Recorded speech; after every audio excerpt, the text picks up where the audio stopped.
Why do people disrespect you? It's exactly what you said. It's to try to boost themselves up. That's it. They want to feel like they are above you because it activates their winner effect. So you could think of it like this.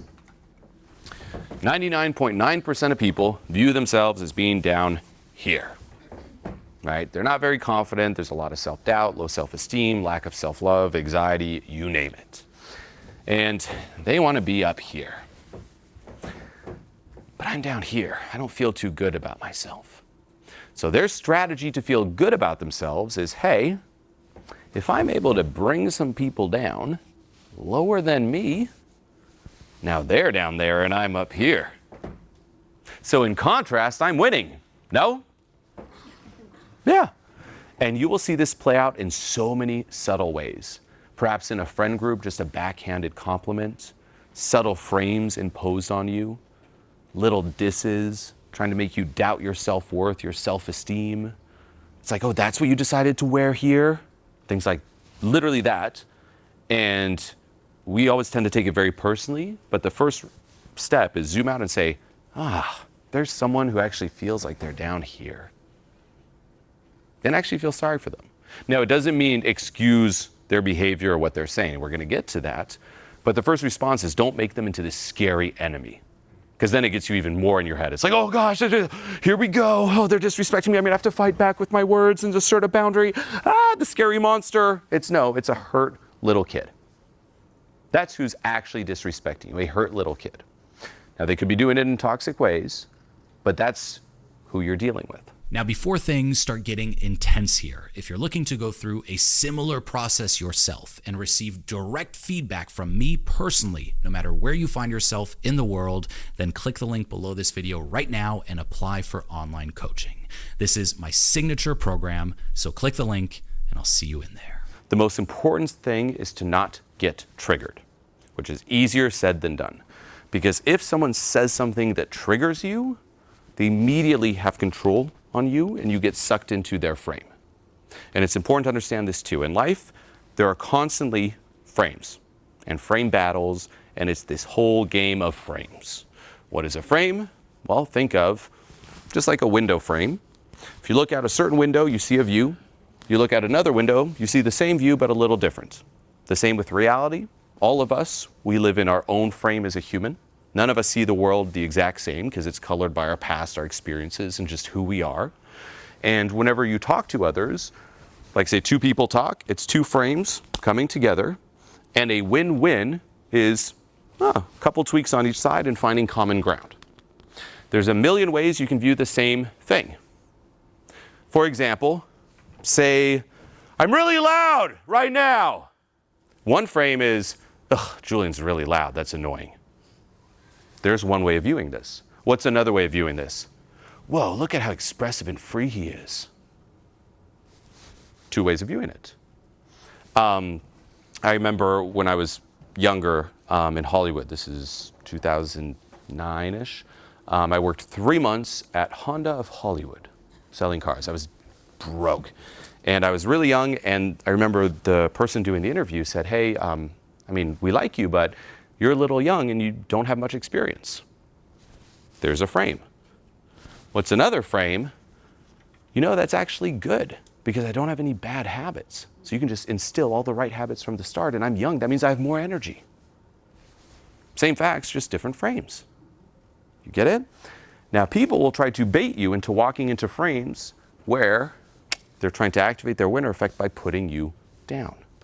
And you must catch this and not walk into that frame. For example, why are you trying so hard? Why? Okay. What did he just do? Walked into my frame. Got defensive. Right? Yep. If you acknowledge my frame, because what you said, it's the only thing I know what to do. Now you reinforced it. So ultimately, it was a trap. And people will do this all the time. They open this door and it's a trap door and they're like, come on in. And then you're trapped. Right? Is that what you decided to wear today? Of course it is. Why? Because I like it. So I like the answer. It's a bit more neutral, but there's reactivity in the voice, which makes you still fall into my frame. If I have if you have a stronger emotional reaction than me, it subcommunicates weaker frame and you get sucked in. So that's the key, where you could say that, but it has to be much more grounded, right? Is that what you decided to wear today? Yeah. Like non-reactive. Some common surface level tells is your voice goes up at the end. Yeah, yeah, yeah, right? If it's like that, you're done. This is also why deep inner work and letting go is so key, because if it does trigger you, you can't really fake this. You're going to be reactive, right? If your buttons are pushed. So you can think, analyzing yourself, what are my buttons? Think of all the things people have said to you. What really gets under your skin? When they say what? When they criticize you about what? When they call you out on what? Make a list, do the letting go there. So next time it happens, there's not the emotional trigger. Now, even if there is, before even responding, I would take a deep breath. So say someone's like, what, that's what you decided to wear? If you feel the trigger, like, oh, yeah. And the deep breath, own it, even if it's slower and at a different pace. Because that also communicates you're not getting sucked in. Because people get sucked into frames too when it comes to emotions, the energy, the intensity, and how you talk, even your personality. Perhaps you hang out with someone, I mean, you can even think of just cultural frames. I remember when I was younger, I would listen to, this like when I'm like 12, I'd listen to like Nirvana, like grunge and rock, and I'd be really into that. And I'd get sucked into that frame, like, oh, I want to be like rocker, like Nirvana and baggy cut jeans. And then I'd listen to like Eminem. I'm like, actually, it's all about rap music. Different frames. Perhaps different friends. You might hang out with one friend who's really into sports, maybe you're not, and you kind of get sucked in just by the excitement about it. Maybe a friend who's very negative and you get sucked into the negativity. A friend who's very upbeat, over the top, like, hey, how's it going? Ha ha, how's it going?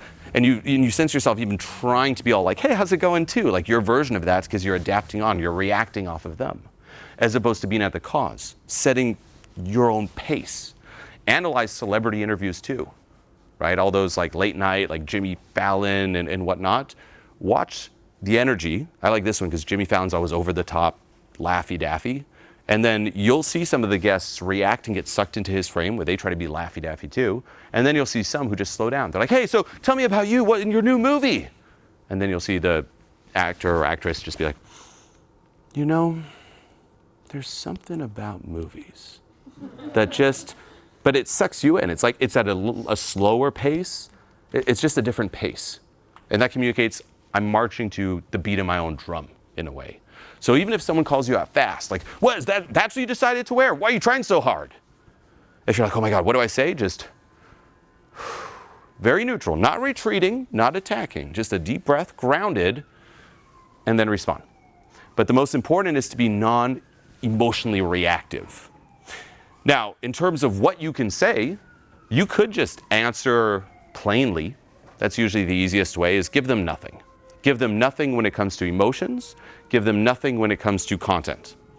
So say, this is when I get a lot with clients, they might hang out with family or, I mean, even friends. And they're like, so why are you not further ahead in your life? What's going on? Right? They kind of set that frame. You're behind. You need to be doing more. Why are you still single? What's wrong? What's wrong? Why are you still single? There's a frame.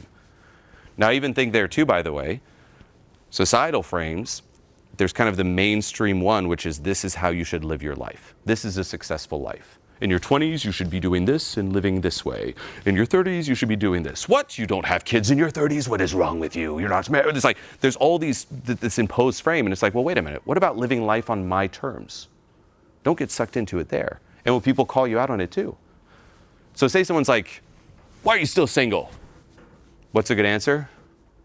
Just because I am. Just that. Notice how it's just neutral. It's not like, just because I am, or trying too hard. Like people sometimes try to make a joke out of it, but it's too reactive. It's just because. Goes down just because.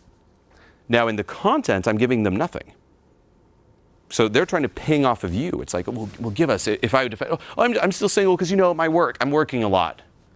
Well, now you just gave them some ammo. Oh, you and your job, is that all you care about? Blah, blah, blah, blah, blah. Versus just cause. You'll see after a while, if you're just like, just cause, or even, yeah, nah, If you just give them nothing, they'll run out and they'll change the topic. They're like, ugh.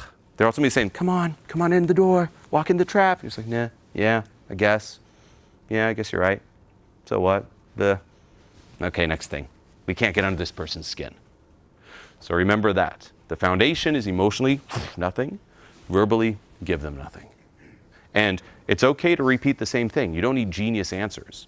Ultimately, you want to bore them out of it. That's the easiest way to get out of it. Give them nothing and bore them out of it. Just keep repeating the same thing. Just like if you try to ask, you were talking to ChatGPT, try to ask things and ask it in different ways and it just loops back to the same answer. Or if you call customer support and they repeat the same thing, it's like, sorry about this and this. You're like, just be that to whatever someone is trying to poke at in you. Be this boring, repeat, answering machine version and give them nothing.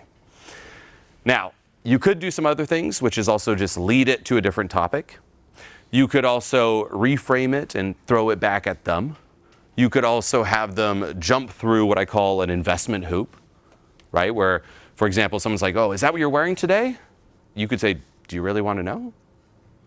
Or like, do you really want to know why I'm wearing this? But you make them ultimately like chase it a bit more, like a condition. Or you could say, is that what you're wearing today? Give me 5 seconds. Just something like that, and they have to wait 5 seconds. Then you don't have to answer it, but like you can throw it back at them there. But ultimately, the overall message is watch out for these frames. And they are everywhere. And then also watch out, especially if you're someone who experiences a lot of FOMO, who's always looking externally for how to live. The reason you will stay stuck and never win is everyone has a frame and you're just continuously looking to others, hoping to find one that will lead you, but it doesn't work. Because in the end, the strongest frame is also authenticity. That's how you pass it. The strongest frame in terms of how you live your life is to live it through your own eyes. And with FOMO, it's looking to others. How do you live your life? Maybe I should live like that. How do you live your life? Maybe I should live like that. What about you? Versus what do I want? And then live your life that way. And you can't experience everything. You can't have everything. So what are the things you for sure want that are aligned to you?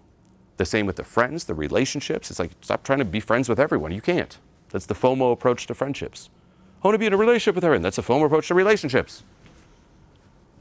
Find what you want and then filter there. Now, what you just watched here is just a small piece of a larger system and process. So what you want to do now is click this video here to see exactly what I'm talking about and how it all fits together.